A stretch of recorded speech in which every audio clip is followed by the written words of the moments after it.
لله رب العالمين الصلاة والسلام على أشرف الأنبياء والمرسلين خاتم النبيين سيدنا ونبينا وشفيعنا وطبيب نفوسنا وحبيب قلوبنا النبي المؤيد ورسول المسدد المصطفى الأمجد المأمون الأحمد بالقاسم محمد اللهم صل على محمد وآل محمد. والله سيدنا الطاهرين المعصومين المظلومين إنما يريد الله ليذهب عنكم الرجس أهل البيت ويطهركم تطهيرا. اللهم صل على محمد وآل محمد.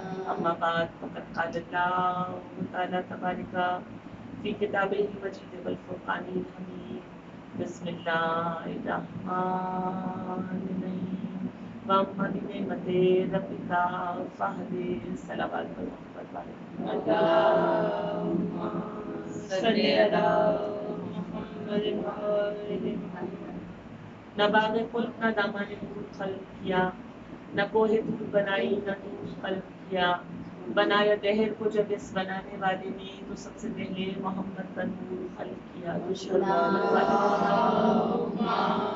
صل على محمد وآل محمد. علی کا ذکر جب صبح و شام ہوتا ہے، قسم خدا کی بڑا اہتمام ہوتا ہے. فرشتے آتے ہیں ذکر علی کے سننے کو، ہر ایک سمت درود و سلام ہوتا ہے.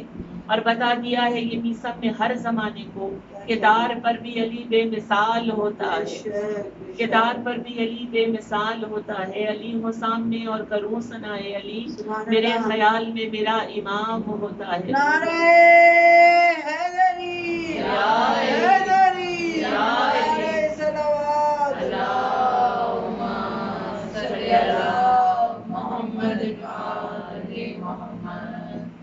تمام ثناء ذات واجب کو زیبا جو ہماری شہرت سے زیادہ قریب،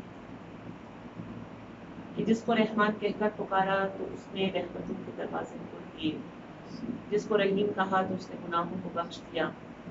اور وہ ایسا رازق ہے کہ سمندر تک کی تحریریں کو رزق عطا کرتا ہے. کلام قدرت میں ارشاد رب العزت ہو رہا ہے کہ وَأَمَّا بِنِعْمَتِ رَبِّكَ فَحَدِّثْ، کہ اس کی نعمت کا بارہا ذکر کیا. پروردگار عالم نے یہ سورہ مبارکہ جس کو سورہ وضحیٰ کہا گیا، کلام برحق کا 30ویں پارے کا سورہ ہے اور مکی سورہ ہے، کہ اللہ نے اس سورہ مبارکہ میں ایک ایک نہیں دو دو نعمتوں کی قسم کھائی. دن ہمارے لیے نعمت اس کی قسم کھا رہا ہے، رات ہمارے لیے نعمت اس کی قسم کھا رہا ہے. اور قسم کھانے کے بعد اپنے نبی کو تسلی دیتا ہے، اپنے نبی کو تشفی دیتا ہے.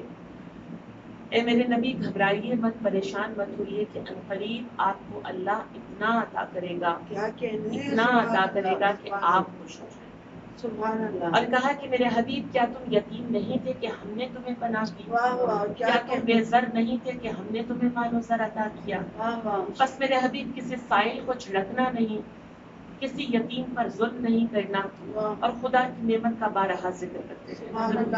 اللهم صل على محمد وآل محمد. عجب انداز ہے اس سورہ مبارکہ کا کہ جس کو سورہ وضحیٰ کہا گیا، کہ پروردگار عالم کہ جو کن فیکون کی منزل پر ہے، محکم آیات میں ہمیں حکم دے رہا ہے، اور انسان جو ہے وہ ماننے کی منزل پر ہے. حکم نماز آیا، قسم نہیں کھائی. زکوٰۃ کا حکم آیا، قسم نہیں کھائی. پروردگار عالم نے اصول دین اور فروع دین ہم تک پہنچائے، مگر وہ قسم نہیں کھا رہا. یہ سورہ مبارکہ کی جس کی عظمت یہ ہے کہ فضائل سورہ وضحیٰ، کہ جس کے لیے کہا گیا کہ اس میں پروردگار عالم ایک ایک نہیں دو دو نعمتوں کی قسم کھا رہا. اور جب اس کی بارگاہ میں دس بستہ اس سے سوال کریں کہ پالنے والے ہم یقین کی منزل پر ہیں، تو مالک ہے تو خالق ہے، تو کہہ دیتا تو ہم ایسے ہی یقین کر لیتے. کیا وجہ ہے کہ تو ایک ایک نہیں دو دو نعمتوں کی قسم کھا رہا ہے؟ تو شاید جواب یہ آئے کہ دیکھو جو میں جانتا ہوں وہ تم نہیں جانتے، کہ وہ حکیم اول یہ کہتا ہے کہ میں قسم، اور قسم انسان کس لیے کھاتا ہے کہ اپنے بیان میں اپنے کلام میں شدت یقین پیدا کرنا ہو، اس وقت انسان قسم کھاتا ہے۔ کہا کہ دیکھو جو میں جانتا ہوں وہ تم نہیں جانتے، اور قسم اس لیے کھا رہا ہوں کہ مجھے دن کی بھی قسم ہے، مجھے رات کی بھی قسم ہے، اور دن کی اس وقت کی قسم کے دن جب اپنے اوج پر ہوتا ہے، اور رات کی اس وقت کی قسم کے جب رات اپنے اوج پر اپنے کمال پر ہوتی ہے۔ کہا کہ میں جانتا ہوں کہ ایک زمانہ ایسا آئے گا کہ دنیا میرے حبیب کی ہر فضیلت کو مانے گی، کہے گی کہ وہ طٰہٰ بھی ہے، وہ یاسی بھی ہے، وہ سراج منیر بھی ہے، وہ افضل البشر بھی ہے، وہ آخری نبی بھی ہے، اس کے سر پر پروردگار عالم نے لولا لما خلقت الافلاق کا تاج سجایا ہے، وہ رحمت للعالمین بھی ہے۔ کہا ہر فضیلت کو مانے گی، اور نہیں مانیں گے کہ تو دو فضیلتوں سے منکر ہوں گے۔ کہا کہ جب دنیا منکر ہوگی تو میں دونوں نعمتوں کی قسم کھا کر، یا دن کے اوج کی نعمت کی بھی قسم کھائی اور رات کی اوج کی بھی نعمت قسم کھا کر، میں قسم کھا کر دنیا کو یہ یقین دلاؤں گا کہ میرے حبیب تجھے پالا ہے تو ابو طالب نے پالا ہے، تجھے مال و زر دیا ہے تو خدیجہ نے مال و زر دیا۔ سبحان اللہ سبحان اللہ۔ کہ یہ سورہ مبارکہ جس کو سورہ والضحیٰ کہا گیا، نسبت ہے کہ پروردگار کہہ رہا ہے کہ اے میرے حبیب آپ یتیم تھے، آپ کو ہم نے پناہ دی، آپ بے زر تھے، ہم نے مال و زر عطا کیا۔ مال و زر دینے والی بیوی کوئی اور ہے، آغوش دینے والی ہستی کوئی اور ہے، اور اللہ نے جب نسبت دی ہے تو ان کی طہارت کو، ان کی پاکیزگی کو، ان کی عصمت کو مد نظر رکھتے ہوئے اللہ نے اپنے سے نسبت دی، اور کہا کہ آغوش ابو طالب کی نہیں ہے، بلکہ وہ اتنی طاہر آغوش ہے کہ میرے حبیب ہم تجھے پال رہے ہیں۔ واہ واہ کیا کہتے ہیں۔ اب یہ مت کہیے کہ ابو طالب نے کب کلمہ پڑھا تھا یا کب کلمہ پڑھا نہیں تھا، مسلمان تھے یا مسلمان نہیں تھے، بس یقین یہ ہے کہ تمام کائنات کی رحمتیں جس کے ہاتھوں میں سمٹ کر آ جائیں اسے ابو طالب کہا جاتا ہے۔ سبحان اللہ، اللہم صلی علی محمد وآل محمد۔ کبھی چشم تصور سے سوچئے گا کہ وہ آغوش کتنی وسیع ہوگی کہ جس میں عالمین کی رحمت سمٹ کر آ گئی۔ واہ سبحان اللہ۔ پروردگار عالم نے کیا مرتبہ علی کے بابا کو عطا کیا ہے۔ اسی لیے تو جس وقت جناب رسالت مآب صلی اللہ علیہ وآلہ وسلم یہ ارشاد فرما رہے ہیں صلی اللہ محمد کہ زینو مجالس میں ذکر علی ابن ابی طالب، کہ اپنی مجلسوں کو زینت دیجیے علی کے ذکر سے نہیں، علی ابن ابی طالب کے ذکر سے، کہ بتانا مقصود یہ ہے کہ علی کی بھی فضیلت ہے، علی کے بابا کی بھی اتنی ہی فضیلت ہے۔ اور کیوں فضیلت نہ ہو کہ علی کا باپ تو اس مرتبے پر نظر آ رہا ہے کہ ابھی قرآن آیا نہیں ہے، 20 برس کے بعد قرآن نازل ہوگا، مگر عصمت ابو طالب یہ ہے کہ ابو طالب جو ہے سورہ حمد کی تلاوت کرتے ہوئے نظر آ رہے ہیں۔ کسی نے پوچھا کہ کہاں سے تلاوت کرتے نظر آ رہے ہیں؟ یہ تو اس گھرانے کا دستور ہے کہ ادھر بچہ ماں کی آغوش میں آتا ہے، ادھر قرآن پڑھتا ہوا نظر آتا ہے۔ کسی نے جناب سیدہ سے پوچھا تھا، کہا کہ حسن آغوش میں ہے اور حسن کے لب ہل رہے ہیں، کہا لب نہیں ہل رہے بلکہ قرآن کی تلاوت کر رہے ہیں۔ کہا کہاں سے پڑھ رہے ہیں؟ کہا لوح محفوظ کھلا ہوا ہے اور حسن قرآن کی تلاوت کرتے ہوئے نظر آ رہے ہیں۔ تو جہاں سے پوتا پڑھ رہا تھا وہیں سے دادا پڑھ رہا تھا۔ اور مقام ابو طالب کو اگر سمجھنا ہو تو یہ سمجھیے گا کہ اللہ نے جب 20 برس کے بعد قرآن کو نازل کیا تو تمام قرآن جو ہے وہ الحمد میں سمیٹ کر رکھ دیا، اور قرآن کا افتتاحیہ جو ہے وہ ابو طالب کے زبان کے نکلے ہوئے الفاظ نکلے کہ الحمدللہ رب العالمین، کہ حمد ہے اس رب العالمین پر جو عالمین کا رب ہے۔ درود بر محمد والے صلی علی محمد وآل محمد۔ پروردگار عالم نے جو مرتبہ جناب ابو طالب کو عطا کی، اس لیے نسبت دی ہے، اور کس طرح نسبت دی ہے کہ ان کے فعل کو اپنا فعل کہا، نہ نبی ہے، نہ پیغمبر ہے، نہ رسول ہے، مگر عصمت کی دلیل یہ ہے کہ ابو طالب کا فعل جو ہے وہ اپنا فعل قرار دیا گیا ہے۔ لوگ کہتے ہیں کہ پروردگار عالم نبیوں پر وحی نازل کرتا ہے، رسولوں پر وحی نازل کرتا ہے، پیغمبروں پر وحی نازل کرتا ہے، مگر یہی قرآن ہمیں بتا رہا ہے کہ شہد کی مکھی وہی نہیں ہے، شہد کی مکھی نبی نہیں ہے، شہد کی مکھی رسول نہیں ہے، مگر اللہ نے شہد کی مکھی پر وحی کو نازل کیا. اور یہی قرآن ہمیں بتا رہا ہے کہ مکڑی نبی نہیں ہے، مگر اللہ مکڑی پر بھی وحی کو نازل کرتا ہے. تو جو اللہ شہد کی مکھی پر وحی نازل کرتا ہے وہی اللہ جو ہے وہ ابو طالب پر وحی نازل کرتا ہے. اور کس لیے کرتا ہے؟ کہ میرے کائنات کی رحمت تیرے گھر میں ہے. اے ابو طالب، جو تو پرورش کرے گا اس انداز میں کرے گا، شہنشاہوں کا شہنشاہ ہے، بادشاہوں کا بادشاہ ہے. اب بادشاہوں کو پروان چڑھانے کا طریقہ کہیں سے ابو طالب کے پاس آئے گا؟ تو اللہ کی وحی آتی رہتی تھی، ابو طالب وہ وحی کو لے کر پرورش کرتے رہتے تھے. اور یہ انداز ہے ابو طالب کا کہ ایک بستر پر اپنے بیٹے کو سلاتے ہیں، دوسرے بستر پر محمد کو سلاتے ہیں، کبھی ایک بستر پر علی کو سلاتے ہیں، کبھی محمد کے بستر پر عقیل کو سلاتے ہیں.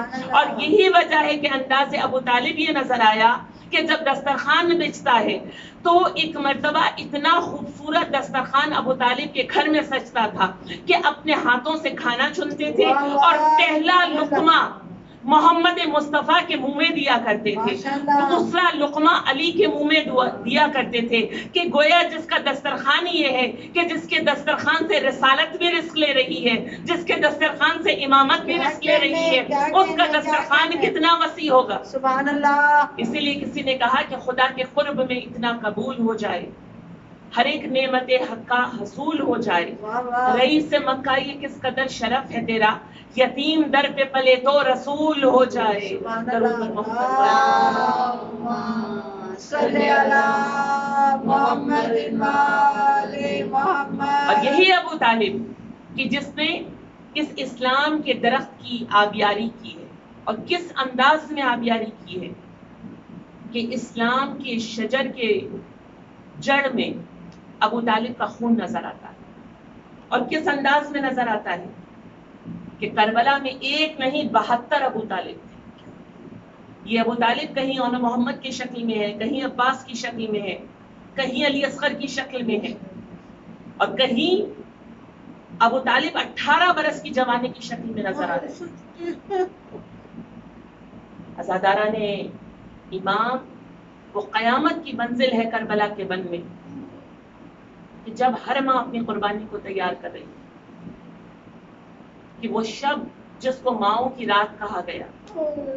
اور وہ ماؤں کی رات کیوں کہلائی؟ کہ ہر ماں اپنی قربانی کو لے کر خیمے میں بیٹھی ہوئی. کوئی ماں 2 ننھے سے بچوں کو لے کر بیٹھی ہے، ایک کو ایک زانوں پر بٹھایا ہوا ہے، دوسرے کو دوسرے زانوں پر بٹھایا ہوا ہے. کبھی ایک بچے کا چہرہ دیکھتی ہے، کبھی دوسرے بیٹے کا چہرہ دیکھتی ہے، اور دل میں یہ سوچتی ہے میرے بچے بہت چھوٹے ہیں، کل کا مارکا بڑا سخت ہے، نہ جانے میری قربانی قبول ہوگی یا نہیں ہوگی. کوئی 12 برس کے یتیم کو سینے سے لگا کر یہ سوچ رہی ہے کہ باپ سر پہ موجود نہیں ہے، کل یہ حسین کی خدمت میں کیسے میں قربانی کو پیش کروں گی. علی کی بیٹی پہلو میں 2 شہزادوں کو لے کر لیٹی ہوئی ہے، کہیں دادا کی شجاعت کے قصے سنا رہی ہے، کہیں نانا کی شجاعت کے قصے سنا رہی ہے کہ میرے بیٹے بڑے چھوٹے ہیں، کہیں میدان کارزار میں قوم اشقیہ کو دیکھ کر ڈر نہ جائیں. انداز جنگ جانتی ہے ثانیہ زہرا، اس لیے اپنے بچوں کو دادا اور نانا کی شجاعت کے قصے سنا رہی ہے. اور ایک ماں ایسی ہے کہ جو ایک شمع جلائے ہوئے ایک 18 برس کی جوانی کی تصویر دیکھ رہی ہے، اور وہ ماں کوئی اور نہیں، اس ماں کو ام لیلا کہا گیا.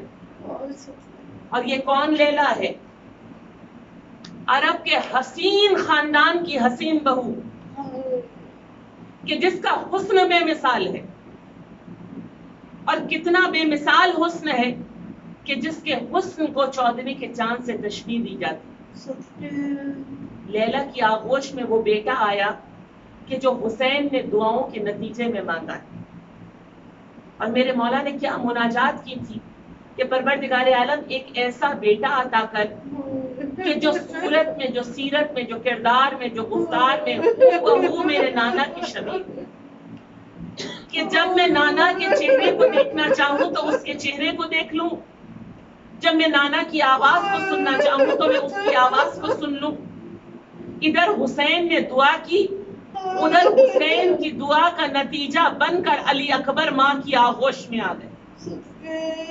ادھر علی اکبر ماں کی آغوش میں آئے، ادھر حسین نے قطع رومال میں لپیٹا۔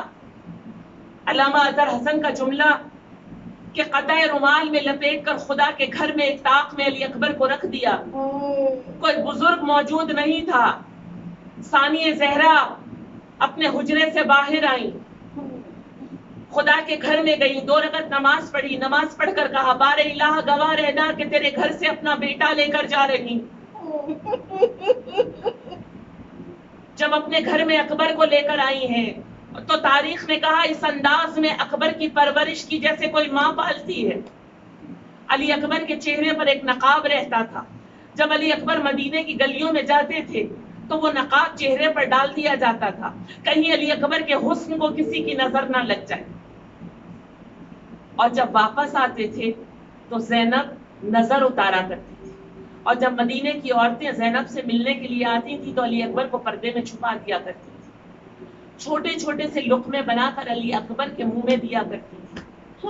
عزاداران ایمان، اس انداز میں زینب نے اکبر کو پالا ہے، اور جب سے علی اکبر کے سر پر دستار بندھی ہے اس وقت سے علی اکبر کے سر پر دستار زینب باندھا کرتی تھی۔ حسین کو بڑا ارمان تھا کہ کوئی وقت ایسا آئے کہ میں اکبر کے سر پر دستار باندھوں۔ عزاداران امام، بڑی قیامت کی صبح ہے وہ کہ جس کو صبح عاشور کہا گیا، اور جس کی ابتدا ہوئی ہے تو اس آواز کے ساتھ ہوئی ہے کہ جس کو آواز محمد مصطفیٰ کہا جاتا ہے۔ حسین نے اکبر کو بلا کر کہا کہ گلدستہ آذان پر چلے جاؤ۔ علی اکبر آج نانا کی آواز سننے کا دل کر رہا ہے۔ ادھر اکبر گلدستہ آذان پر آئے، آ کر اللہ اکبر کہا، ادھر اللہ اکبر کی آواز کربلا کے بن میں بکھر گئی، بیویوں کے خیمے میں وہ آواز پہنچی۔ ارے جیسے ہی اس آواز کا پہنچنا تھا، ارے تمام بیویاں دھاڑے مار کر رونے لگی، اور کس وجہ سے رونے لگی کہ جانتی ہیں آج کے بعد یہ آواز سننا نصیب نہ ہوگا۔ اور یہی آواز سغرا کے کان میں پڑی۔ جیسے ہی سغرا کے کان میں پڑی، ایک مرتبہ وہ بیوی غش سے جاگی۔ بڑے عرصے کے بعد اکبر کی آواز آئی ہے۔ ارے دادی کا شانہ ہلا کر کہا دادی بہت عرصے بعد علی اکبر کی آواز آئی، ارے خدا میرے بھائی کی خیر کرے۔ یہ کہتی ہوئی نانا کے روضے پر گئی، ایک مرتبہ منتوں کے چراغ جلانے شروع کیے، اے نانا خدا میرے بھائی کی خیر کرے، ارے نہ جانے آج میرا دل کیوں کھول رہا ہے۔ ارے وہ تمام دن سغرا کبھی نانا کے روضے پر جاتی ہے، ارے کبھی حجرے میں آتی ہے۔ عزاداران ایمان، ارے بس وہ منزل آئی، عباس کے شانے کٹ گئے، ارے اونا محمد کے لاشیں آ گئے، ارے قاسم کی لاش کی گٹھری خیمے میں آ گئی، ارے اب کوئی جوان باقی نہ بچا۔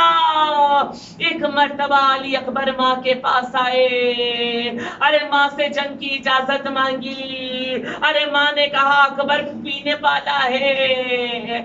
عزاداران امام، ایک مرتبہ پھوپھی کے پاس آ کر کہا، اے پھوپھی اماں ذرا میرے ساتھ چلیے۔ عزاداروں پھوپھی کا ہاتھ تھام کر حسین کے خیمے میں لائے۔ اکبر جانتے ہیں کہ چاہنے والی پھوپھی اجازت نہیں دے گی، اسی لیے زینب کا ہاتھ تھام کر حسین کے خیمے میں لے کر آئے۔ عزاداروں زینب نے دیکھا، ارے بھائی زمین خاک پر بیٹھا ہوا ہے، ارے حسین کی غربت دیکھی، اور ایک مرتبہ کیا دیکھا کہ انگشت شہادت سے حسین زمین پر کوئی نام لکھ رہے ہیں۔ ارے جیسے ہی علی کی بیٹی کی نظر پڑی، کیا دیکھا کہ بھائی ارے انگشت شہادت سے علی اکبر کا نام لکھ رہے ہیں۔ ایک مرتبہ زینب نے تڑپ کر کہا اکبر جاؤ اب نہیں روکوں گی، مگر اکبر ٹھہرو پہلے میں اپنے کچھ ارمان تو نکال لوں۔ عزاداروں یہ کہہ کر ایک خیمے میں لے کر گئی، ایک چھوٹا سا صندوق کھول کر کہا اکبر یہ تیری پہلی سالگرہ کا کرتا ہے، ایک اور کرتا نکال کر کہا اکبر یہ تیری دوسری سالگرہ کا کرتا ہے. یہاں تک کہ ایک کرتا نکالا, اکبر یہ تیری 18ویں سالگرہ کا کرتا ہے. عزاداروں روایتوں نے کہا کہ اکبر کو وہ کرتا پہنایا, عزاداروں گلے میں تحت الحنک ڈالی, امامہ جب باندھنے لگی, ایک مرتبہ حسین ابن علی زینب کے خیمے میں آ کر کہتے ہیں اے بہن آج امامہ تم نہیں, آج امامہ میں باندھوں گا.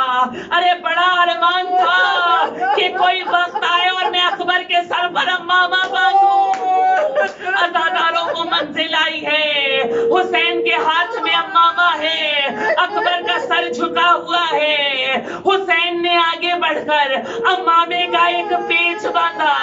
ارے جیسے ہی پیچ باندھا, ارے حسین کی آواز بلند ہوئی, انا للہ و انا الیہ راجعون.